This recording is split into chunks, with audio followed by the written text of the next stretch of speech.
Bonjour et bienvenue dans Excel 1895.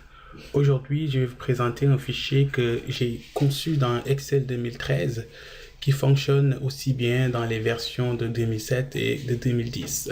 Il s'agit d'un fichier qui permet de gérer les vacances des employés d'une entreprise donnée. Il permet également de produire des relevés de congés annuels et puis de les envoyer électroniquement à ses employés. Ce fichier-là fait suite à de nombreuses demandes par rapport à un tutoriel que j'avais fait sur YouTube à ma chaîne ici. Donc, si vous allez sur YouTube et que vous tapez Excel 1895, donc vous allez tomber sur un tutoriel que j'avais fait pour montrer comment réaliser un calendrier avec des jours fériés. Donc, si vous suivez bien ce tutoriel, vous allez réussir à créer ce calendrier ici que vous voyez avec les jours fériés de la France qui sont ici en rouge.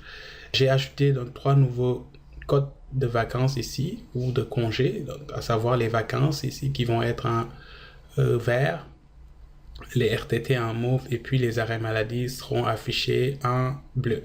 Donc lorsqu'un employé prend des vacances pour n'importe quelle date de l'année, donc ça va afficher ici selon la couleur qui est indiquée ici en dessous.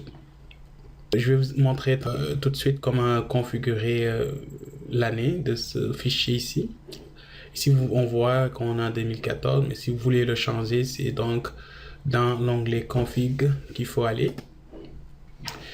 Et vous avez ici à la cellule F2, vous avez une date, une année ici, vous pouvez le changer au besoin. Également, vous pouvez changer les codes, changer les appellations seulement et mettre des descriptions au besoin. Lorsque vous avez un nouvel employé à rentrer dans le fichier, donc ça serait dans l'onglet employé où vous allez rentrer cette information-là. Dans cet onglet, vous avez un numéro d'employé, le nom de famille de l'employé, son prénom et puis les informations sur les soldes ou bien les journées accumulées durant l'année et son adresse courriel. Je vais faire un exemple à l'instant. Disons qu'on a un nouvel employé à rentrer dans le fichier et que son numéro d'employé est alphanumérique. Je vais dire que c'est ABC 1, 2, 3. Son nom, je dirais que c'est Dupont. Le prénom, je dirais que c'est un tel. Le nombre de jours de vacances accumulés durant l'année, ça serait 25. Les RTT, il en a 5. Les arrêts maladie, il a juste 3 jours. Et son adresse courriel serait abc123 @monentreprise.com. Donc, une fois qu'on a fini de rentrer l'information, donc on va enregistrer cette information en faisant CTRL S ou en cliquant sur la disquette qui est ici tout à fait en haut. Alors, donc on a fini avec la rentrée de données d'un nouvel employé. Alors, il nous reste maintenant à rentrer les informations sur ses vacances. Pour cela, vous avez déjà 12 onglets ici qui représentent les 12 mois de l'année, de janvier à décembre. Alors, notons tout de suite que pour chaque mois, vous avez déjà les jours qui vont être ici. Les fins de semaine ou les week-ends seront affichés en rouge et de même que les jours fériés.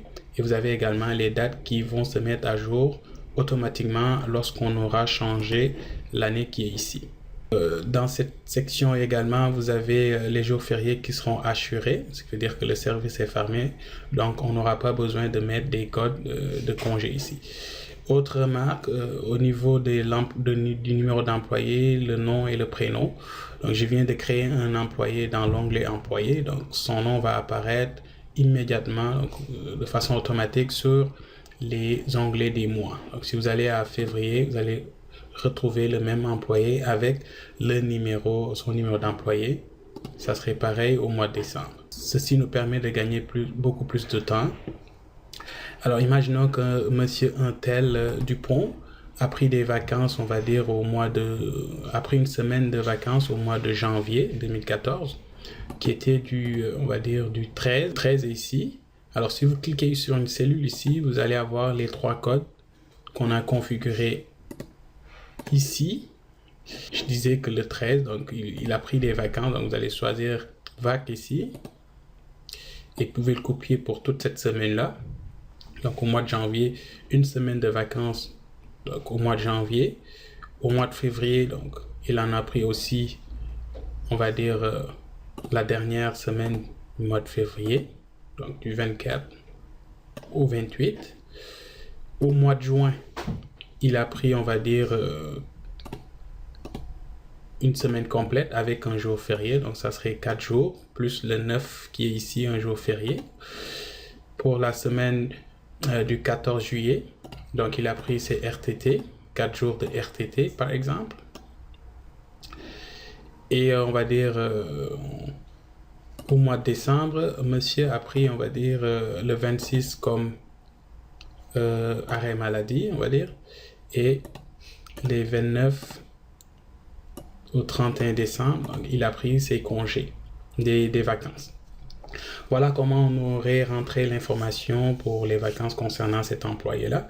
Donc, je vais faire CTRL S pour enregistrer l'information. Il nous reste maintenant à produire le relevé, c'est-à-dire d'afficher les informations que je viens de rentrer dans les différents mois ici, de l'afficher sur une seule page avec les codes couleurs correspondantes. Pour cela, donc, on aura besoin de son numéro d'employé pour produire le rapport.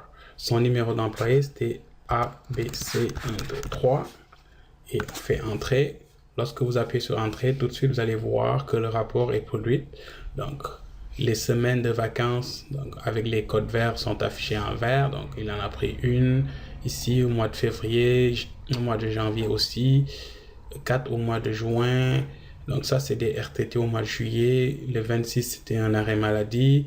Et puis, le 29 jusqu'au 31 décembre, donc, c'était des vacances. Vous avez également ici les détails des congés. Pour ce qui est des vacances accumulées, il en avait 25, il en a pris 17. Il lui reste encore un solde de 8 jours à prendre. Ça serait pareil pour, on va dire, les RTT et les arrêts maladie. Une fois fini d'afficher les jours fériés, donc on aura besoin de l'envoyer électroniquement à monsieur Untel Dupont. Pour ce faire, ça serait juste de cliquer, il suffit juste de cliquer sur le bouton envoyer le relevé, qui est en fait une macro qui va faire le travail. Donc, lorsque je clique sur le bouton, donc une fenêtre va vous demander d'enregistrer le fichier au format PDF ici. Donc, rentrez un nom de fichier. Donc, moi, par exemple, je peux dire relevé Dupont Untel, par exemple. Alors, vous allez choisir votre emplacement, bien sûr. Donc, une fois que vous avez rentré le nom du fichier, vous cliquez sur Enregistrer. Lorsque vous cliquez sur Enregistrer, une nouvelle fenêtre Outlook sera ouverte. Alors, je vous dis ça en pensant, la macro qui envoie donc le rapport par courrier électronique fonctionne avec Outlook sans aucun problème. Donc, il a été testé avec Outlook sans aucun problème. Donc, pour les autres types de messagerie, je ne suis pas certain que ça va fonctionner. Mais avec Outlook, ça fonctionne parfaitement. Pour les informations, donc ça, c'est l'adresse courriel que nous avions mis dans l'onglet employé. Vous avez aussi un objet donc avec le relevé de congé de l'année qu'on aurait configuré. Vous avez un fichier joint, vous avez le relevé de Monsieur Dupont au format PDF. Et vous avez un message standard donc, qui dit bonjour, Untel Dupont. Et puis, si joint votre relevé détaillé de vos congés 2014. Donc, si on changeait 2014 dans l'onglet configuration, ceci aussi va changer. Alors, ça, c'est un message vraiment standard. Vous pouvez le changer, ajouter des phrases ou des notes supplémentaires. Alors, on va voir donc à quoi va ressembler le relevé de Monsieur Dupont. Donc, si vous double-cliquez dessus, alors voici à quoi va ressembler le rapport. Comme vous pouvez le voir, donc ici, ça serait le logo de votre entreprise, la période. Vous avez les informations sur les détails des congés. Vous avez également le calendrier avec les codes couleurs qui vont afficher. Et tout à fait en bas, vous avez la légende des différentes couleurs utilisées ici. Et vous avez également la date et l'heure d'envoi de ce rapport à Monsieur Untel. Voilà grosso modo donc à quoi ce fichier vous servira. J'espère que ça vous sera utile. Et n'hésitez pas à le télécharger à l'adresse que j'ai mis en dessous. Il est gratuit, donc vous pouvez l'utiliser pour 1 à 7 employés. Merci d'avoir suivi cette présentation.